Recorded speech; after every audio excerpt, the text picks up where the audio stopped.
अस्सलाम वालेकुम, this is कफ़ील कासिम। और आज हमारी डिस्कशन माइटोकॉन्ड्रिया पे है।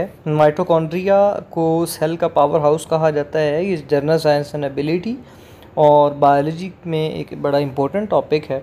जितनी भी बायोलॉजी की दुनिया है उसके अंदर दो चार चीज़ों का काफ़ी हद तक ख्याल रखा जाता है, और पहली चीज़ उसके अंदर प्रेजेंटेशन है। माइटोकॉन्ड्रिया को जब भी बंदे कोई अटैम्प्ट करने की कोशिश करते हैं तो उनको चाहिए कि वो अपनी प्रेजेंटेशन के ऊपर बड़ा गौर करें। माइटोकॉन्ड्रिया बेसिकली सेल का पावर हाउस है। अब पावर हाउस से मुराद ये है कि ये सेल को पावर बना के देता है। पावर जो है वो जनाब ना दो किस्म की होती है, टेम्परेरी पावर भी होती है, आप उसको बायोलॉजिकल वर्ड के अंदर एनर्जी कह सकते हैं। मिसाल के तौर पे ये सेल को एनर्जी बना के देने वाली चीज़ है। अब एनर्जी बनाने की फैक्ट्री है, इसीलिए आप इसको सेल का पावर हाउस बोलते हैं। जब हम इस क्वेश्चन को अटेम्प्ट करने की कोशिश करते हैं तो हमें 3 से 4 चीज़ों का ख्याल रखना होता है। उनमें से सबसे पहली चीज़ ये है कि आपको किसी भी ऑर्गेनेली को इंट्रोड्यूस करवाना होता है। सेकंड, उसकी कुछ ना कुछ स्ट्रक्चर या कंपोजिशन बतानी होती है जिसका बेहतरीन तरीका डायग्राम है। और थर्ड, फंक्शंस बताने होते हैं जिसकी वजह से एग्जामिनर को उसके प्योर जो डोमेन है, उसके जो फंक्शंस हैं, उसकी जो स्पेशलिटी है, उसका पता चल सके।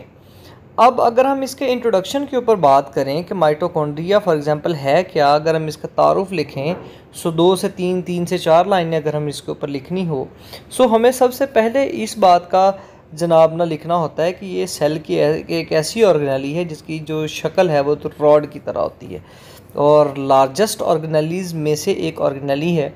तो एक तो इसकी जो तादाद है वो जनाब ना सेल टू सेल वेरी करती है। मिसाल के तौर पे, क्योंकि हमारे जिस्म के कुछ ऐसे सेल्स होते हैं जिनको ज़्यादा एनर्जी की ज़रूरत होती है और कुछ सेल्स ऐसे होते हैं जिनको एनर्जी की कम ज़रूरत होती है। फॉर एग्ज़ाम्पल, जो जिगर के सेल्स होंगे, जो लिवर सेल्स होंगे, उनको ज़्यादा एनर्जी की ज़रूरत होगी, तो उन सेल्स में माइटोकॉन्ड्रिया की तादाद भी ज़्यादा होगी। और कान के जो सेल्स हैं, जो आपको कान बाहर बॉडी के नज़र आता है, इसके सेल्स को एनर्जी की बहुत कम ज़रूरत होती है, तो इनमें जो माइटोकॉन्ड्रिया है उनकी तादाद भी कम होती है। सो आप इसके इंट्रोडक्शन के अंदर ये चंद इस किस्म की बातें लिख के एग्जामिनर को बताते हो कि मुझे पता है। अगर आप इसका अब स्ट्रक्चर डिस्कस करना शुरू कर दो तो आपको अंदाज़ा होगा कि सबसे बेहतरीन तरीका स्ट्रक्चर को और कंपोजिशन को बताने का ये है कि आप उसकी एक बड़ी ज़बरदस्त किस्म की डायग्राम बनाएं। अगर हम उसकी डायग्राम बनाएं तो ये कुछ ऐसी ऑर्गेनेलीज़ में से एक ऑर्गेनेली है जिसके बारे में कहा जाता है कि जी ये ख़ुद अपने आप को डिवाइड कर लेती है। मिसाल के तौर पे, इसके पास इसका अपना डीएनए मौजूद है, अपने राइबोसोम्स मौजूद हैं। जब ये काम कर करके थक जाएगी या इंजर्ड हो जाएगी तो या इसकी जनाब वर्किंग एफिशिएंसी जो है वो कम हो जाएगी, तो सेल इसके कंपोनेंट्स को रॉ मटेरियल में दोबारा बदल देता है और उससे दोबारा बनती हैं। ये अपने आप को खुद रेप्लिकेट भी कर सकती है, इसलिए हम इसको सेल्फ रेप्लिकेटिंग ऑर्गेनेली भी कहते हैं। अगर आप इसका स्ट्रक्चर देखें तो एक इसकी जो मेम्ब्रेन होती है वो अंदर मुड़ी हुई होती है, और जो बाहर वाली जो सरफेस है, बाहर वाली जो मेम्ब्रेन है वो जनाब ना सीधी होती है। इसका मतलब ये है कि structurally mitochondria is actually a double membrane structure. 2 membranes होती हैं, एक बाहर वाली मेम्ब्रेन होती है जिसको आप आउटर मेम्ब्रेन बोलते हैं, और एक अंदर जो मुड़ी हुई आपको चीज़ें नज़र आ रही हैं, इन मुड़ी हुई जो ये कॉर्नर्स हैं इनको आप क्रिस्टी भी बोलते हैं। सो ये जो इनर मेम्ब्रेन है जनाब, ये इसकी इनर मेम्ब्रेन है जो मुड़ी हुई है। सो माइटोकॉन्ड्रिया की डबल मेम्ब्रेन ऑर्गेनेली है। माइटोकॉन्ड्रिया की इनर मेम्ब्रेन के ऊपर कुछ आपको नुक्ते नज़र आ रहे हैं, डॉट्स नज़र आ रहे हैं, इनको आप F1 पार्टिकल्स बोलते हैं। और माइटोकॉन्ड्रिया की बाहर वाली और अंदर वाली मेम्ब्रेन के दरमियान में कुछ स्पेस नज़र आती है जिसको आप इंट्रा मेम्ब्रेनस स्पेस बोलते हैं, इंट्रा मेम्ब्रेनस स्पेस बोलते हैं। ठीक है, अब जब आप स्ट्रक्चर इसका लिख रहे हों तो आपने ये वाले वर्ड्स जनाब ना उसको बता देने हैं, जिससे उसको अंदाज़ा हो जाएगा एग्जामिनर को कि आपने वाकई पढ़ा हुआ है। जो अंदर वाली मेम्ब्रेन के दरमियान में स्पेस है, जो जगह है जहाँ पे मटेरियल मौजूद है, उसको आप माइटोकॉन्ड्रियल मैट्रिक्स बोलते हैं। और ये बड़ी इंपॉर्टेंट जगह है इस लिहाज से क्योंकि इस जगह के ऊपर एनर्जी बनाने का जो मेन प्रोसेस है, जो रेस्पिरेशन का प्रोसेस है, जिसे आप एरोबिक रेस्पिरेशन बोलते हैं, उसका जो एक बहुत बड़ा स्टेप है क्रेब साइकिल, वो यहाँ पे होता है। सो क्रेब साइकिल का यहाँ पे होना इस ऑर्गेनेली को इस काबिल बनाता है कि ये एक पावर हाउस कहला सके, एनर्जी बना सके। और जब ये एनर्जी बना के लोगों को देती है तो फिर वो वाला ऑर्गन, वो वाला टिश्यू, वो वाला सेल काम करने के काबिल होता है। और अगर ये अपना काम इस लिहाज से ना करे तो अल्टीमेटली कोई भी सेल जनाब ना सोच पाएगा। आप इसकी मिसाल यूँ ले लें कि माइटोकॉन्ड्रिया है हमारे सेल्स में तो हम सोच पाते हैं।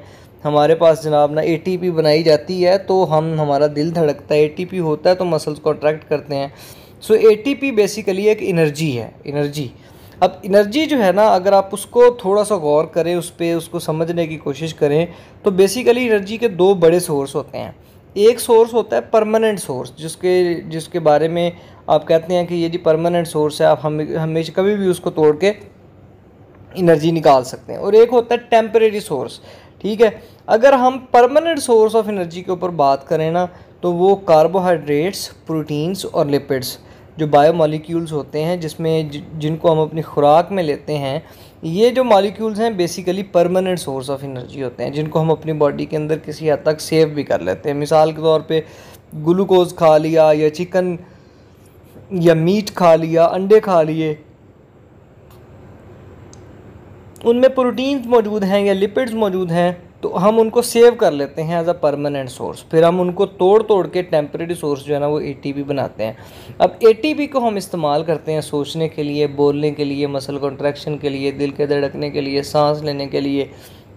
सो बेसिकली ये एटीपी है जो हमें जनाब ना ज़िंदा रखने में हमें हमारी हेल्प कर रहा होता है। ये जो बनने का प्रोसेस है ना, एटीपी बनने का जो प्रोसेस है, ये जो अमल है, इसको आप रेस्पिरेशन बोलते हैं। और रेस्पिरेशन आप में से बहुत सारे लोगों को पता होगा, दो किस्म की होती है, एरोबिक और एनारोबिक, जिसमें ऑक्सीजन मौजूद हो और एक में ऑक्सीजन मौजूद नहीं होती।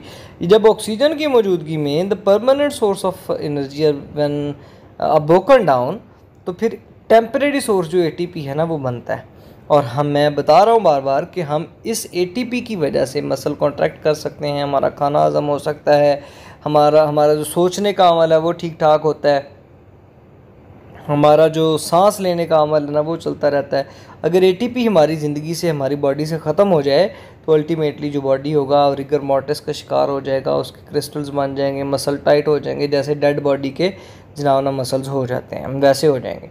सो फंक्शंस के ऊपर अगर हम माइटोकॉन्ड्रिया के फंक्शन की बात करें तो आपको अंदाज़ा होगा कि अभी तक जब हमारी डिस्कशन हुई है ना तो उसमें माइटोकॉन्ड्रिया का एक ही काम है, और वो काम कौन सा जी? एनर्जी बनाना। सो माइटोकॉन्ड्रिया सेल के दूसरे मामला जितने भी उसके अंदर पार्टिसिपेट करने की बजाय अपना बेहतरीन तरीके से काम करता है, और वो होता है एनर्जी बनाना। कौन सी एनर्जी बनाना? एटीपी को बनाना। अब जो एटीपी बनाना है, इसकी वजह से ही हम माइटोकॉन्ड्रिया को पावर हाउस बोलते हैं। अब क्योंकि पावर हाउस का मतलब ही ये होता है कि पावर बनाना, और हमारे लिए जो टेम्परेरी सोर्स ऑफ एनर्जी है वो बनाई जा रही है ताकि हम सोच सकें, खाना हज़म कर सकें, बोल सकें, सुन सकें, मसल कॉन्ट्रैक्ट कर सकें, दिल धड़क सके।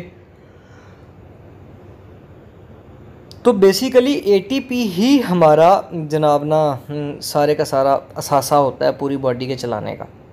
जिस प्रोसेस के ज़रिए ये बनाई जाती है उसको आप रेस्पिरेशन बोलते हैं। अब रेस्पिरेशन बेसिकली दो किस्म की होती है। एक एक्सटर्नल, आपने सुना होगा, जो सांस लेने का अमल है, जिसमें हवा हम अंदर लेके जाते हैं, बाहर लेके जाते हैं, और एक इंटरनल रेस्पिरेशन है या सेलुलर रेस्पिरेशन है। वो जो सेलुलर रेस्पिरेशन होती है वो दो किस्म की होती है, जिसमें एक में ऑक्सीजन मौजूद हो तो आप उसको कहते हैं कि एरोबिक रेस्पिरेशन, और एक में ऑक्सीजन मौजूद नहीं होती तो आप उसको एनारोबिक रेस्पिरेशन या फर्मेंटेशन का प्रोसेस कहते हैं। ये यहाँ से हमारी बात अलग निकल जाएगी, लेकिन हम माइटोकॉन्ड्रिया पे बात करते हैं तो हमें सिर्फ एरोबिक रेस्पिरेशन पे बात करनी है। तो साइटोप्लाज्म के अंदर बेसिकली एक प्रोसेस होता है ग्लूकोज को तोड़ने का, और आपको उसको कहते हैं ग्लाइकोलाइसिस। ठीक है जी, बहुत सारे लोगों ने इसका नाम सुना होगा। ग्लाइकोलाइसिस का मतलब होता है ग्लूकोज का टूटना। ये वाला जो अमल है सेल के साइटोप्लाज्म के अंदर हो रहा होता है। जब ये होता है तो एंड रिजल्ट ग्लाइकोलाइसिस का निकलता है पायरूवेट। जो बॉडी है, जो सेल है, वो बेसिकली पायरूवेट को माइटोकॉन्ड्रिया के अंदर पहुंचा देता है अगर ऑक्सीजन मौजूद हो।